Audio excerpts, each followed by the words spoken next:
Kayaknya cantiknya pakai filter deh. Kalian mau tahu rahasia kecantikanku? Ini dia.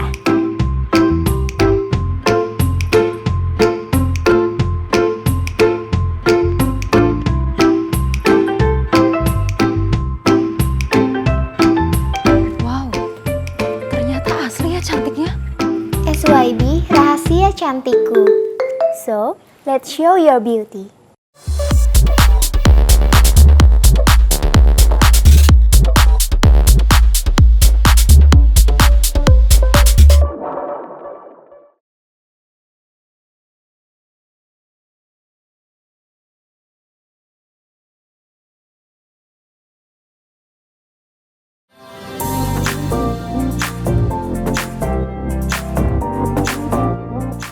Membangun mahligai rumah tangga yang selalu romantis dan penuh cinta merupakan dambaan bagi seluruh umat manusia. Begitu pula bagi pasangan selebriti Jeremy Thomas dan Ina Thomas.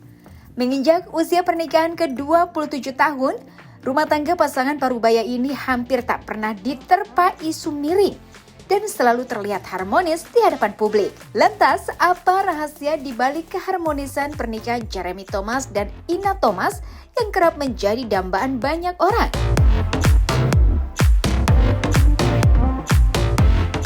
Saya bikin gampang aja ya. Saya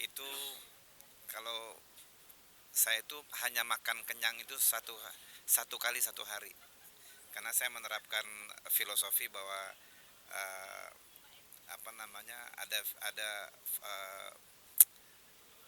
Tuhan tuh memberikan kita jasmani dan rohani. Rohaninya kita jaga dengan bersikap dengan yang baik, jasmaninya juga harus kita jaga. Jadi pada saat saya diberikan berkah kepada Tuhan untuk masuk dunia hiburan, dunia performa, saya kembalikan prinsip untuk kembali menjaga badan tersebut. Resepnya apa? Saya hanya makan kenyang satu kali sehari. Yang kedua, saya menghindari saya makan kalau hanya saat lapar. Jadi saya misalnya bangun pagi nih, saya tidak mengharuskan bahwa kalau bangun pagi harus sarapan, kalau jam 12 harus makan siang, kalau malam harus makan malam, tidak. Pada saat saya merasa lapar, disitulah saya makan. Sehingga mungkin ya sementara ini ya stabil-stabil aja sih. Pertanyaan ini adalah pertanyaan yang tidak asing bagi saya. Tapi saya selalu bilang kepada teman-teman, there is no such perfect marriage. Tidak ada perkawinan itu yang sempurna. Karena kalau ada perkawinan yang sempurna, tidak ada yang namanya perceraian, tidak ada yang namanya pertengkaran. Tapi mungkin saya ingin men-sharing nih kepada teman-teman media sekalian ya. Namanya saja sudah rumah tangga. Rumah yang dibangun dengan tangga, dengan step, dengan yang namanya pengukiran karakter, yang namanya saling memberikan kontribusi satu sama lain. Ya, saling mendevelop satu sama lain, saling membangun, saling naik. Saya bilang kepada teman-teman, tiap 5 tahun rumah tangga itu dinamikanya berbeda, prioritasnya berbeda. Nah, mudah-mudahan kami diberi kesempatan untuk membina rumah tangga 27 tahun dengan segala macam up down. Tapi keluarga kami kebetulan adalah keluarga yang cukup bisa menyuarakan apa aja. Jadi bagi saya, kalau istri saya, kalau anak saya, putra saya atau putri saya menyuarakan sesuatu, bagi saya itu adalah proses bagaimana mereka mengeluarkan isi hati dan unek-unek mereka kepada orang tuanya. Nah, kebetulan saya cukup welcome bisa menerima tersebut. Ya, kadang-kadang agak sedikit dongkol-dongkol dikit, tapi saya pikir lebih baik seperti itu. Sama kayak istri saya. Kita nih punya suatu filosofi, Mas Tumpal. Rumah di mana Anda harus menjadi diri Anda sendiri. Anda tidak boleh berpura-pura menjadi orang lain. Silakan tumpahkan semuanya gitu loh. Karena di rumah, makanya saya bilang rumah tangga. Disitulah kita membangun, mendevelop 1, 2, 3, 4 dan tidak ada akhirnya kan. Rumah tangga kan tidak ada pensiunnya. Hanya nyawa yang membuat rumah tangga itu pensiun gitu loh. Jadi kurang lebih seperti itu gitu loh. Kita kalau ada masalah langsung kita selesaiin hari itu juga sih. Maksudnya kita kan keluarga kita kan open minded ya, kita bebas berpendapat. Lalu apa yang ada di dalam hati kita, misalkan yang namanya kepala keluarga kan ada rules, yang namanya ibu rumah tangga juga ada rules kan buat anak. dia juga punya rules buat saya gitu. Tapi kalau misalnya itu masuk akal ya saya mengerjakannya dengan baik. Tapi kalau misalnya saya ada keberatan, saya ngomong aja sama dia. Makanya tadi suami saya bilang, rumah itu adalah wadah di mana kita family menjadi diri sendiri. Kita harus bisa mengungkapkan apa yang kita tidak suka dan kita suka. Jadi bukan berarti eh, kita terpenjara. Saya juga nggak mau suami saya melakukan sesuatu yang terpaksa, karena saya juga nggak pernah, kalau dia nggak mau saya cukup menghargai gitu. Misalnya ada aturan yang dia nggak mau, dan kalau misalnya dia juga memberikan aturan ke saya terus saya nggak mau, saya jelasin ke dia dan dia akan menerima pada saat menurut logika dia itu benar. Nggak perlu ke media sosial karena nanti orang jadi tahu dong gitu. Mendingan kita selesain dulu terus nggak ada apa-apa gitu. Itu mungkin rumah tangga yang usia perkawinannya masih muda, Mbak. Masih muda. Makanya saya bilang gini. Ini yang tadi saya katakan ke Mas yang mana. Anda besar gara-gara publik. Publik yang menjadikan Anda figur. Kan namanya publik figur. Gunakanlah medsos bertanggung jawab terhadap orang yang membesarkan Anda. Jangan isu negatif Anda lempar kepada orang yang membesarkan Anda. Akhirnya mereka menjadi kece.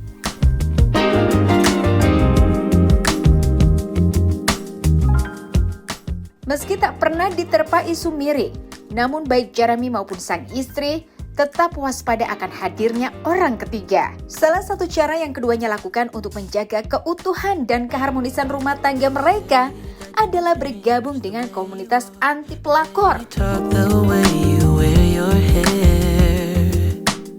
Dan kami sini mengadakan salah satu event yang dalam rangka mendukung program komunitas AP untuk merangkul para keluarga atau ibu dan anak, di mana mereka merupakan korban dari kehancuran rumah tangga akibat pelakor atau wanita idaman lain.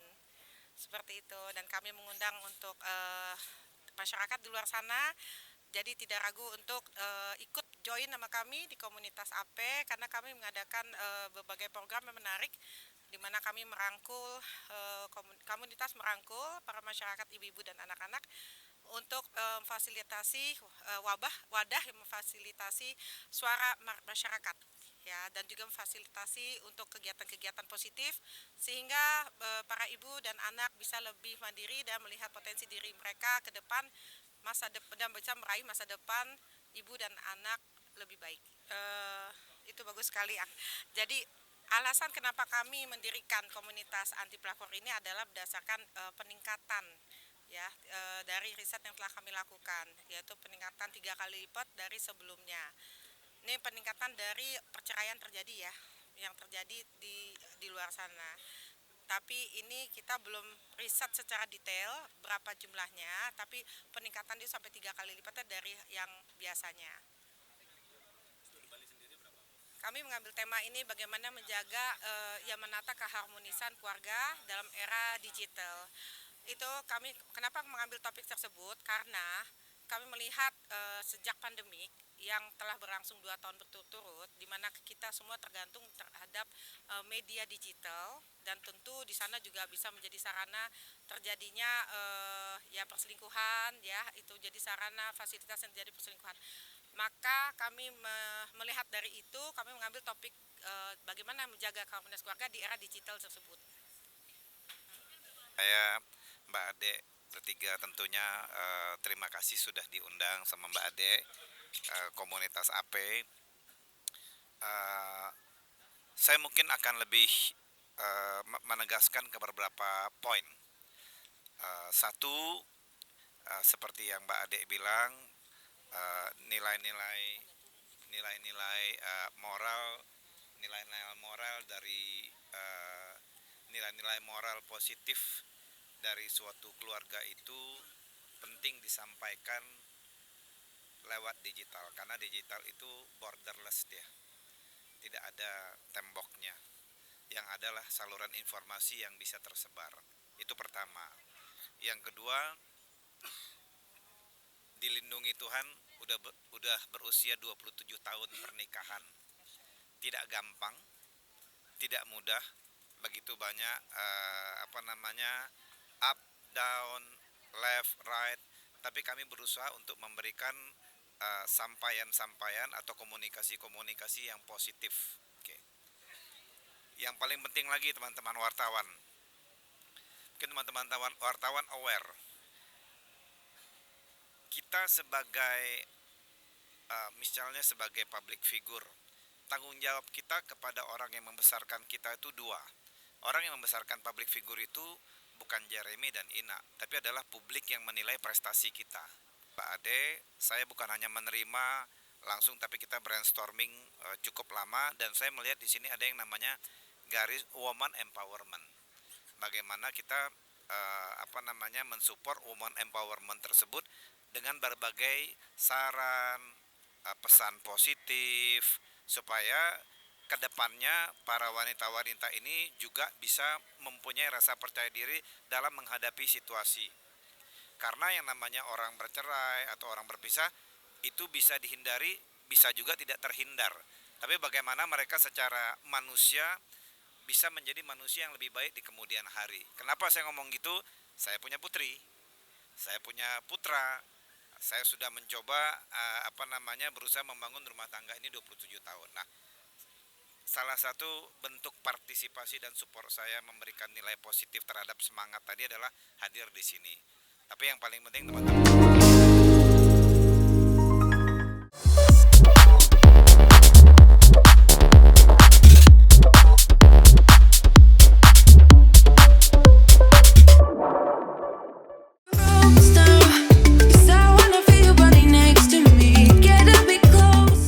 di balik parasnya yang cantik, aktris Aureli Moremans mengaku sempat memiliki kebiasaan buruk, yaitu mengambil barang milik seseorang.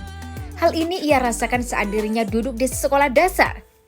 Namun wanita berusia 29 tahun ini mengungkapkan bahwa kini dirinya telah menghilangkan hal buruk tersebut. Lantas bagaimana cara Aureli menghentikan kebiasaan buruknya tersebut?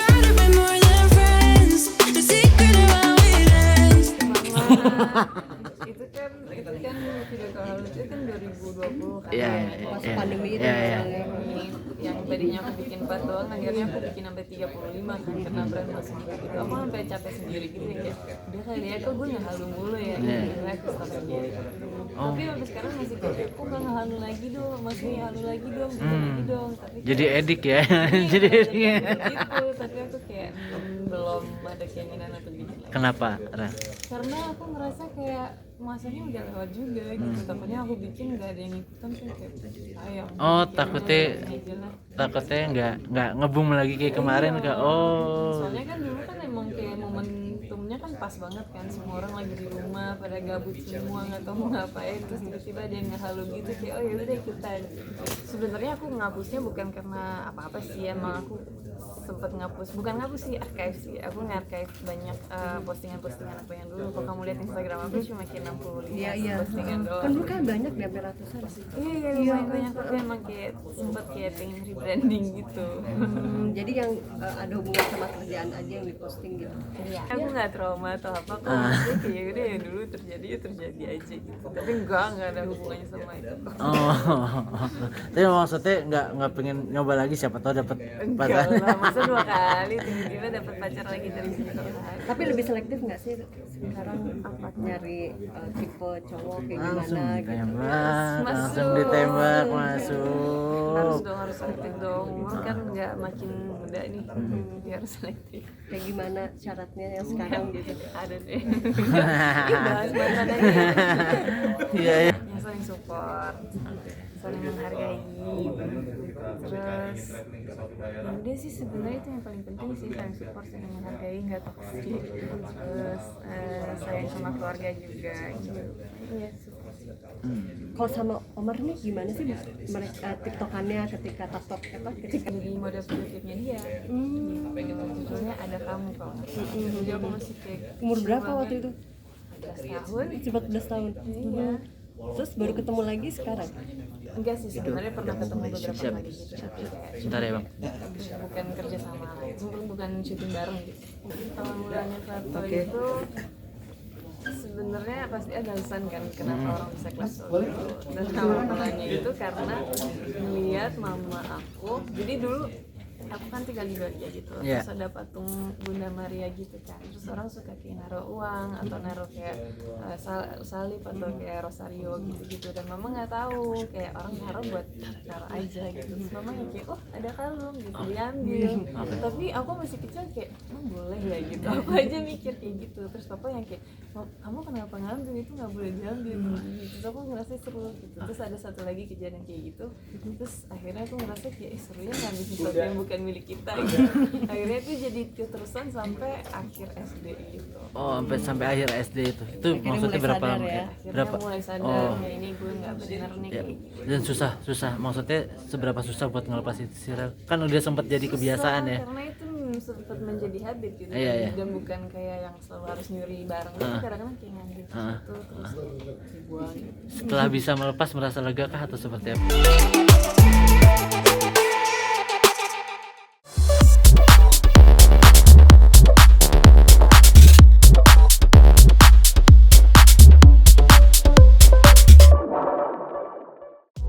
Still it doesn't seem like you see me. I hate everything. Lama tak muncul di layar kaca, vokalis dari band The Potters Franz Rizky Aditya atau yang kerap disapa dengan Kiki The Potters baru saja melangsungkan pernikahan dengan seorang wanita bernama Irma Lestari. Meski memiliki perbedaan usia 13 tahun, hal tersebut tak menjadi halangan bagi mantan kekasih Nikita Mirzani itu untuk mengarungi bahtera rumah tangga. Lantas bagaimana kisah asmara yang terjalin antara Kiki dan Irma hingga memutuskan untuk sama-sama melepas masalah jar? What happened if we did it right? You got me spinning. Saya ada kesibukan pribadi dan ini baru muncul lagi. Memang dari 3 bulan kemarin kita sudah persiapan untuk headquartersnya. Kemarin sempat menikah itu dengan siapa? Boleh jelasin dong? Kenapa? Kan nggak terekspos tuh soal pernikahannya. Iya, istri saya orang Medan Tasik, tapi domisilinya di Tasikmalaya. Jadi Ini menikahnya di mana? Tanggal 13 Agustus baru nikah. Di mana? Di mana? Di mana menikahnya? Di Jakarta, Bang. Di daerah di Gedung Pelni Gajah Mada. Ya, kemarin itu salah satunya adalah kita riskan juga kalau rame masih Covid belum berakhir waktu itu kan. Masih ada spangsiun untuk batasan tamu. Jadi hanya kita keluarga dan teman-teman dekat. Lagi fokus dengan keluarga saja Kak hingga akhirnya tetap vakum belakangan ini. 2014 saya ngurus parpol dulu pernah sampai 2018 ya. Terakhir 2018 saya balik lagi ke musik jadi pengurus salah satu parpol. Cuman 2018 saya keluar lagi pengen mencoba sesuatu yang baru aja. Waktu itu 2018 saya mulai bermusik lagi. Kalau untuk istri saya juga selebgram, nggak ada. Memang istri saya tuh di bawah saya 13 tahun ya, 13 tahun dan juga dia kaum milenial gitu kan, jadi nggak ada tutup-tutupan untuk nggak terlihat. Memang kita nggak ngundang media waktu itu, memang hanya keluarga-keluarga dekat saja dan teman-teman dekat saja.